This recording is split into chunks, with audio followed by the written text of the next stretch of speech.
다니엘 3장 13절 말씀부터 교독하겠습니다. 느부갓네살 왕이 노하고 분하여 사드락과 메삭과 아벳느고를 끌어오라 말하매 드디어 그 사람들을 왕의 앞으로 끌어온지라.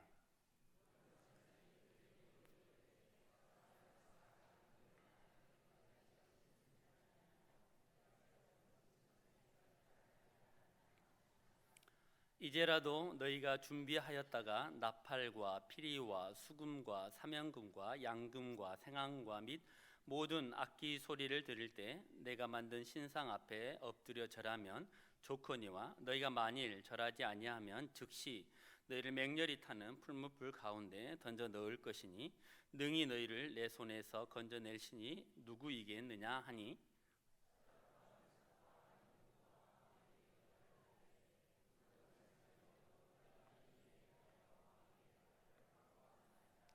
왕이여 우리가 섬기는 하나님이 계신다면 우리를 맹렬히 타는 풀무불 가운데서 능히 건져내시겠고 왕의 손에서도 건져내시리이다.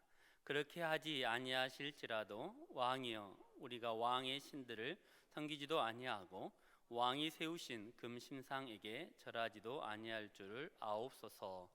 아멘. 다니엘서 2장에 보면은 다니엘이 왕의 꿈을 해석한 다음에 높임을 받고 자기 친구 3명을 추천하여서 지방의 왕 요직에 올려지는 그 일들이 일어나게 됩니다. 그 2장에서 볼 때에는 이 왕이 하나님을 섬기고 다니엘에게 절을 할 정도로 굉장히 신앙이 있는 것처럼 이렇게 비춰지게 됩니다. 근데 3장에 넘어오면은 갑자기 우상을 세워가지고 신상을 세워서 경배하게 합니다. 그래서 2장과 3장의 격리가 어느 정도 됐나 이렇게 주석을 찾아보았더니 한 15년 정도 지났다라고 이렇게 주석을 하고 있습니다. BC 586년에 유다가 망했는데 아마 이 왕이 자기의 그 해석을 할 때 머리가 금이고 그 금은 금방 사라질 것이다, 뜨인 돌에 의해서 흩어질 것이다 라는 그 말에 내가 유대에 있는 그 하나님도 이겼는데 뭐 그까짓 것 내가 다 이 나라 내 나라는 영원할 것이다 라는 그런 교만한 마음이 아마 그에게 들었을 것입니다. 그래서 586년에 유다를 점령한 다음에 신상을 세우게 됩니다. 봐라, 머리만 금이 아니라 온 전체가 신상인 이 큰 30m 정도 되는 큰 신상을 너희가 절을 해라. 내 나라 내 왕은 내 왕국은 영원할 것이다 라는 그런 자만과 교만이 이 3장부터 시작이 됩니다. 그러면서 다니엘의 세 친구 얘기가 오늘 3장의 얘기인데, 모든 사람들이 어느 나라 어느 민족 할 것 없이 지 고아를 막론하고 그 신상에게 절을 해야만 했습니다. 근데 이 세 친구는 절을 하지 않았는데 그때 그를 참소하는 사람들이 있었는데 왕에게 고자질을 하게 됩니다. 그래서 결국은 이 세 친구가 왕 앞에 끌려오게 됩니다.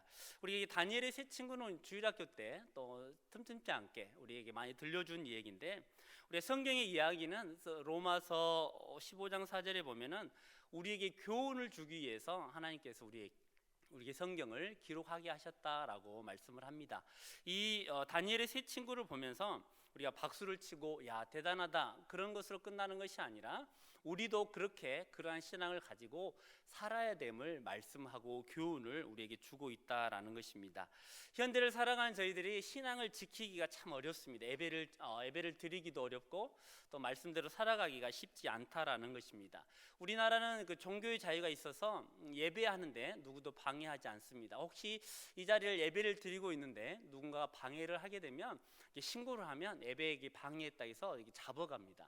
그런데 이렇게 좋은 나라에 누구도 방해하지도 않고 예배 드릴 때 누가 간섭하지도 않는 이 시대에 우리가 예배에 모이기도 어렵고 또 이 예배의 말씀을 듣고 난 다음에 생활 속에 적용하기가 쉽지 않다라는 겁니다. 그 이유가 무엇일까 생각해 보면 우리가 마음을 여기 다니엘서에 말하는 또 성경에서 말하는 거 우상이라고 그러는데 우리가 마음을 뺏기는 게 참 많이 있다는 겁니다. 하나님 말씀이 아닌 다른 데 뺏기는 것들이 많이 있는데 그것 때문에 우리가 신앙을 지키지 못하고 하나님을 온전히 예배하지 못하고 우리가 신앙의 고백을 하고 있는데 신앙의 고백대로 살아가지 않는 그런 삶을, 이중적인 삶을 살아가고 있다라는 것입니다. 그래서 오늘 본문 우리 읽었는데 이 본문을 통해서 우리에게 필요한 신앙이 무엇일까 세 가지로 살펴보려고 합니다.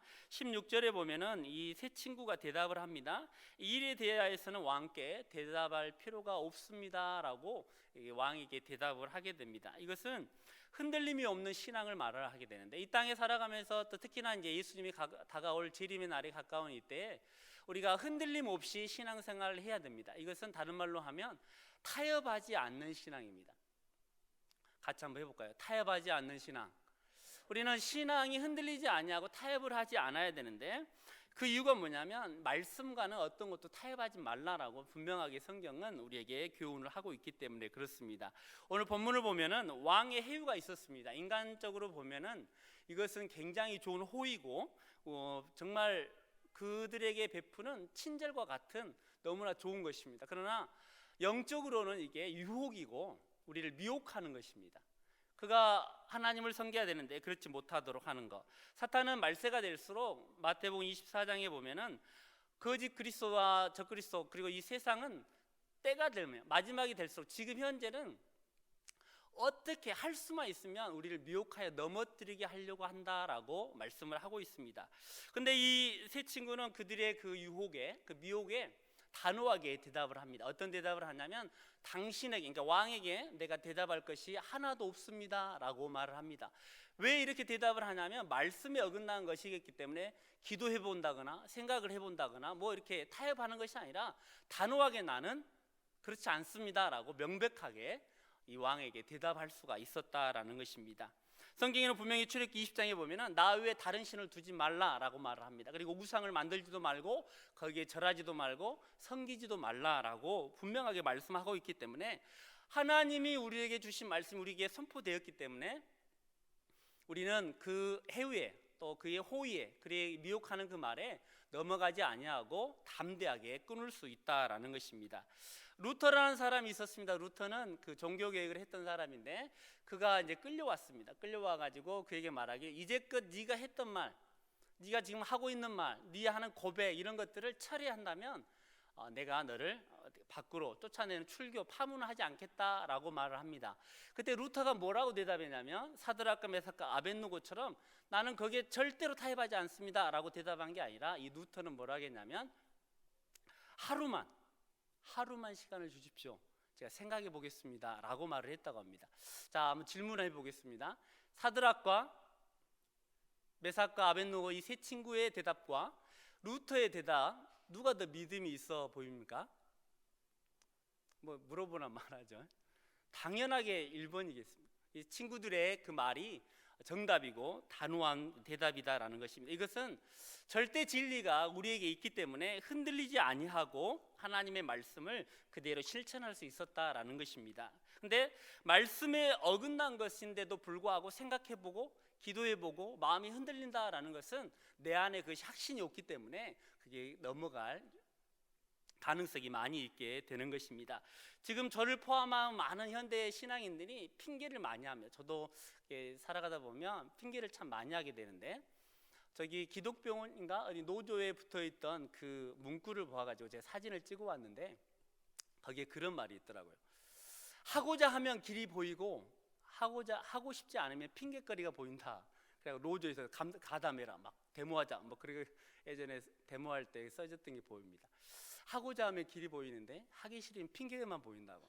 우리도 말씀대로 살아가려고 하면 단호하게 길이 보이지만 그렇지 않을 때는 핑계거리가 참 많이 있게 됩니다. 생각해 보겠습니다.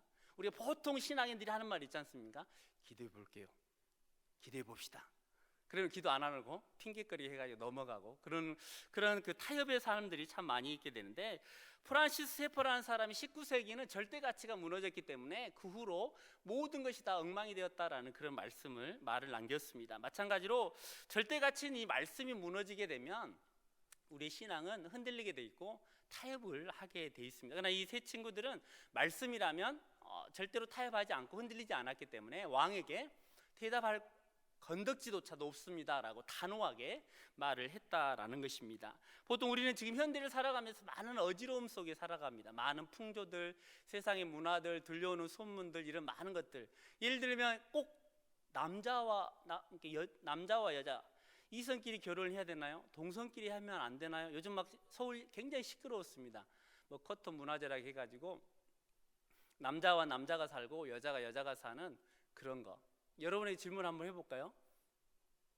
우리가 결혼을 했는데 꼭 한평생, 오늘 목사님 말씀하신 90년 아니 100년을 살게 되는데 그 기나긴 시간 동안 한 여자와 한 남자와 살아야 됩니까? 지겨운데 바뀌면 안 될까요? 10년에 한 번씩 아니면 20년에 한 번씩? 그럼 5번을 바꿀 수 있는데 그런 가치관들이 우리에게 다가온다라는 것입니다. 그때 성경이 분명히 아담과 하와 그리고 남자가 여자를 이렇게 분명한 말씀이 있다면 생각할 조차도 우리가 뭐 기도해 보거나 고민할 조차도 없이 아니다라고 말을 하게 되는 것이죠. 그러나 우리 절대 가치가 흔들리게 되면 고민하게 되고 괜찮아 그래 소수 그 사람들의 인권도 인정해 줘야지라고 우리 마음도 왠지 정에 끌리게 되고 거기에 흔들리게 된다라는 것입니다. 꼭 교회에서만 예배해야지 밖에서도 꼭 예배하고 교회 다니는 그런 모습을 드러내며 살아야 되나요? 라고 물어봐야 되죠. 꼭 내가 그걸 받아들이면서 살아야 되나요? 내가 싫은데? 내가 하고 싶지 않은데? 라는 생각들이 많이 들게 됩니다. 예배 시간인데 학원에서 우리 아이들 같으면 학원에서 보충을 나오라고 합니다. 요즘 이제 기말이 곧 다가오니까 우리 아이들에게 야 엄마가 50만 원, 막 60만 원, 막 이렇게 큰 돈을 들여야 학원을 보내는데 공부해야지 기말인데 보충 가야지 라고 생각을 하게 된다면 절대같이 하나님의 말씀이 물러가 버리게 되고 아이들 또한 시험 기간이라든가 중요하거나 아니면 피곤해서 잠이 오면 교회 가지 않아도 예배를 드리지 않아도 된다라는 그런 사상이 들어오게 된다라는 것이죠. 그러면 흔들리게 돼 있습니다. 타협하게 돼 있고 언젠가는 그 사람은 교회를 떠나게 되고 주님과는 관계없는 또 주님이 우리에게 말할 때 나는 너와 상관이 없다라고 하게 된다라는 것이죠.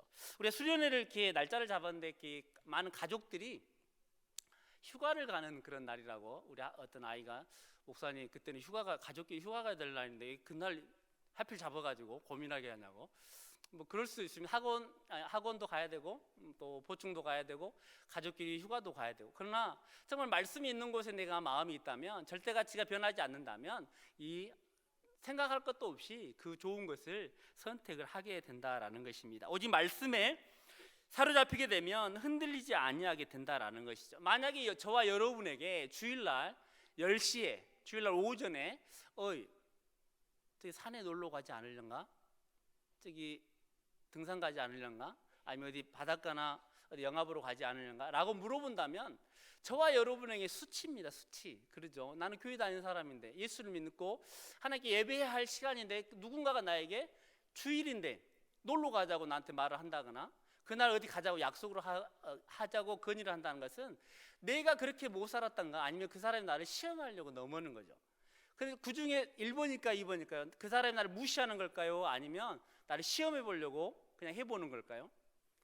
우리가 개떡같이 살아서 그 사람들이 우리를 우습게 여기기 때문에 야 주일날 꼭 가야 돼?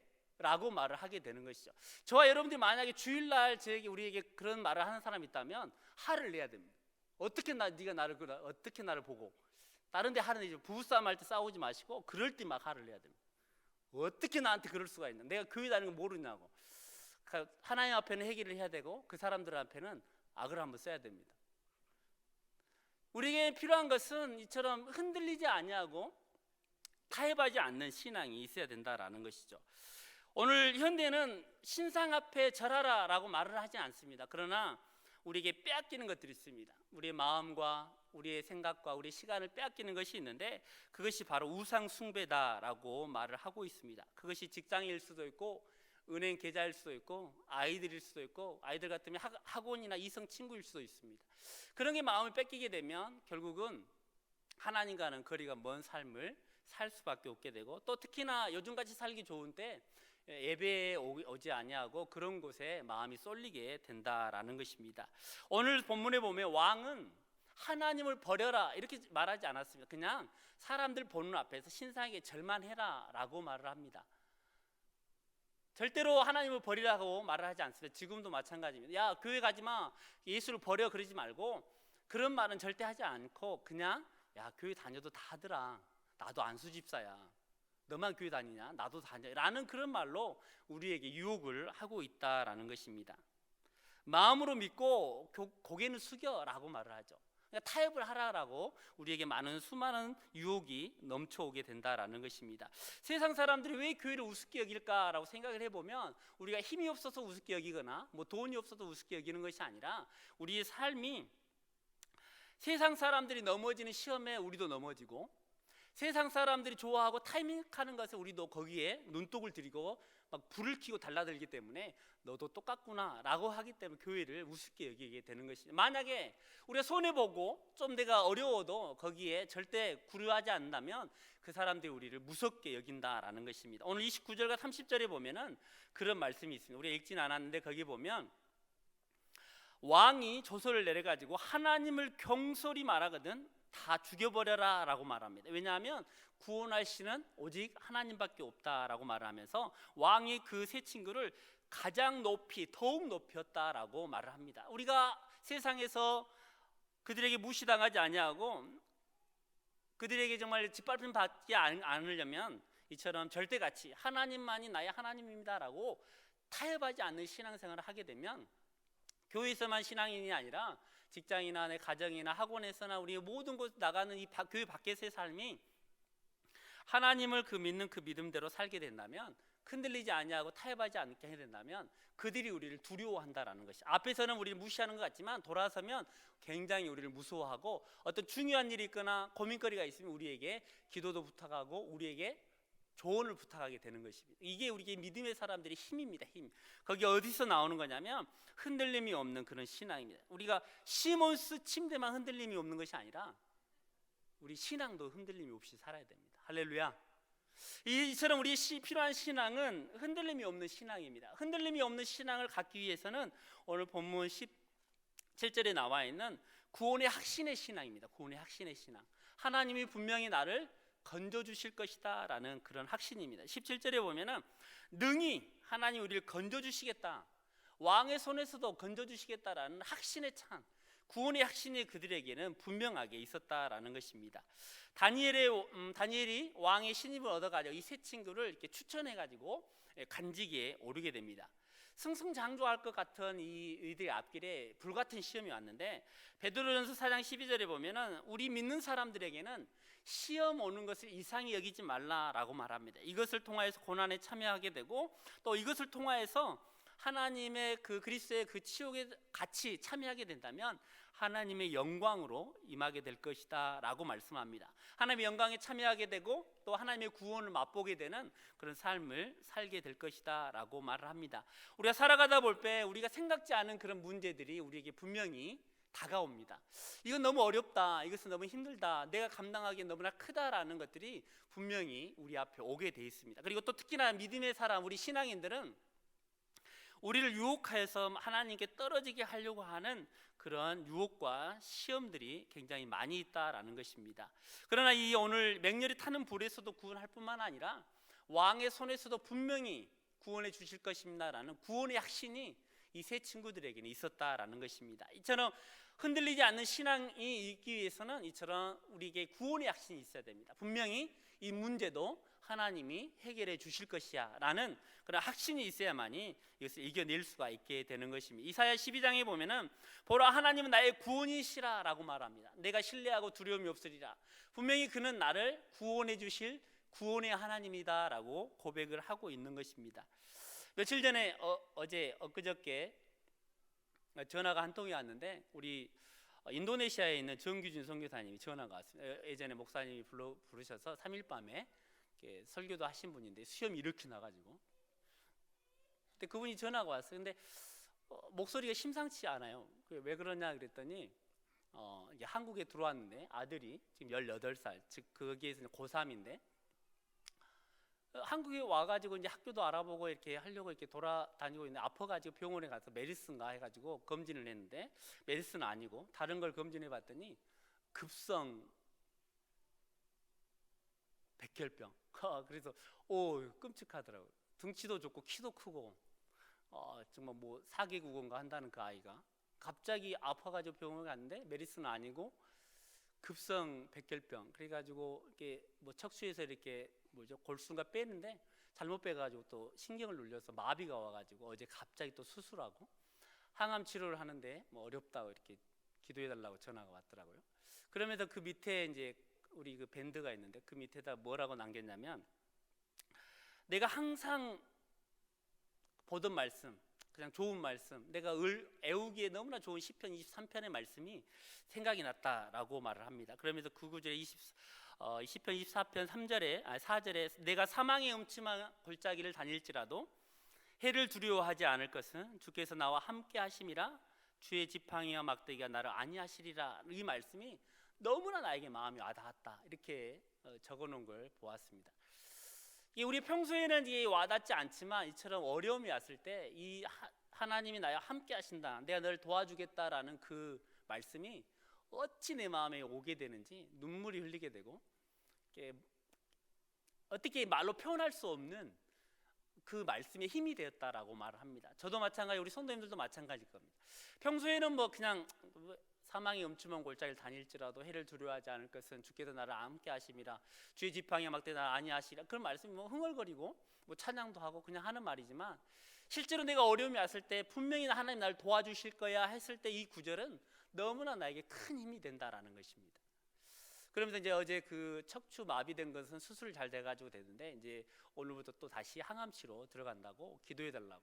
저 여러분도 마찬가지입니다. 하나님의 약속을 믿는 그들에게는 분명히 하나님이 응답하신다라는 것입니다. 어려움이 왔을 때, 죽음 같은 그런 고통이 왔을 때 분명히 구원의 확신이 있다라면 이 문제까지도 하나님이 분명히 해결해 주실 것이야 라는 그런 확신이 있다면 분명히 하나님이 그대로 응답해 주신다라는 것입니다. 25절에 보면 분명히 3명이 들어갔는데 풀무불에, 25절에 보면 4명이 있었습니다. 분명히 3명을 던졌는데 정말 모양은 신들의 아들 같은, 그 직접 하나님이 분명히 우리에게 약속하신 것처럼 예수 그리스도가 이 땅에 오셔서 그들과 함께 그 어려운 가운데 함께 하셨다라는 것입니다.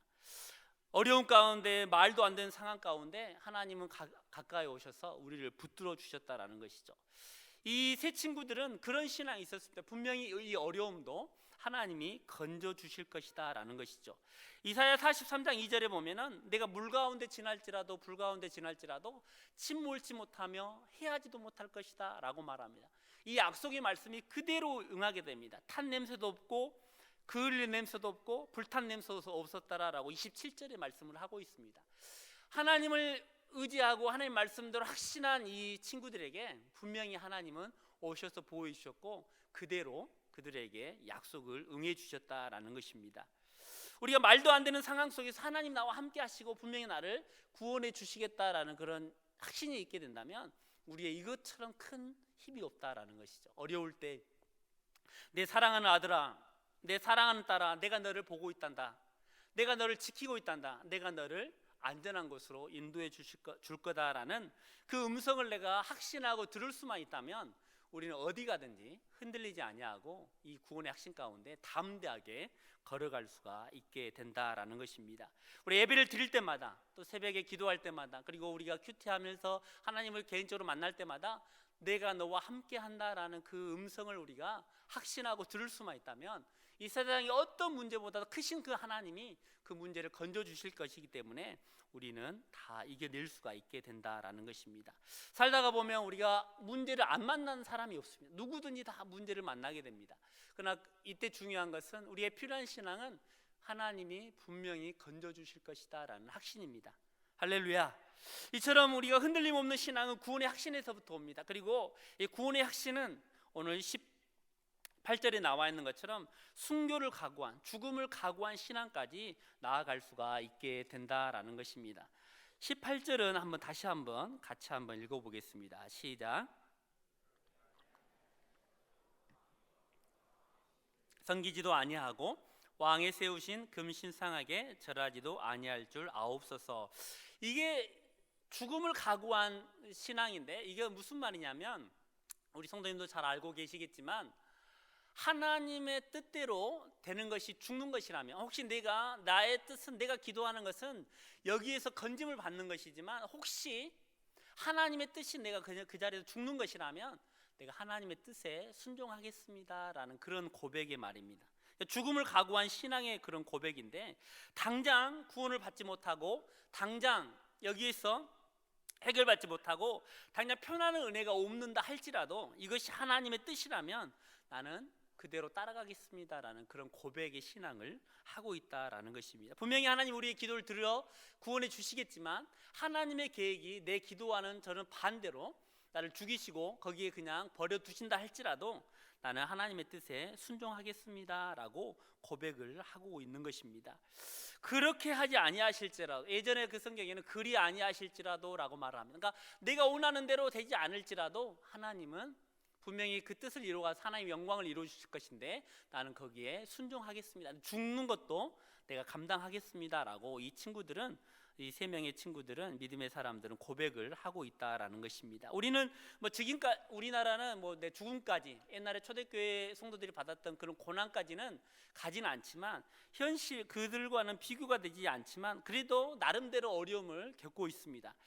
다른 사람들보다 돈을 더 많이 벌지 못해서 어려움이 있고, 승진할 기회를 놓쳐가지고 힘들어하고, 또 자존심이 약간 상했기 때문에 정말 힘들어할 때가 참 많이 있습니다. 그리고 친구들 사이에 인정을 받고 잘난 체하며 한계를 치고 돌아다니는데 예수 믿는 것 때문에 그러지 못한다고 해서 자존심을 구기게 되고 넘어지며 마음 아파할 때가 참 많이 있는데, 이것은 이 다니엘의 세 친구와 또 초대교회 성도들, 또 특히나 멀리 가지 않아도 일제시대나 공상 6.25 때 그 시대에 우리 믿음의 선배들을 보았을 때 그들과는 비교도 되지 않는 그런 말도 안 되는 그런 말이죠. 그런데도 불구하고 우리에게는 이것이 너무나 큽니다. 돈 문제도 크고 자녀 문제도 크고 승진하는 문제도 크고, 또 우리가 만나는 그 개 모임이나 친구들 모임에서 인정받는 것도 굉장히 크게 다가온다라는 것이죠.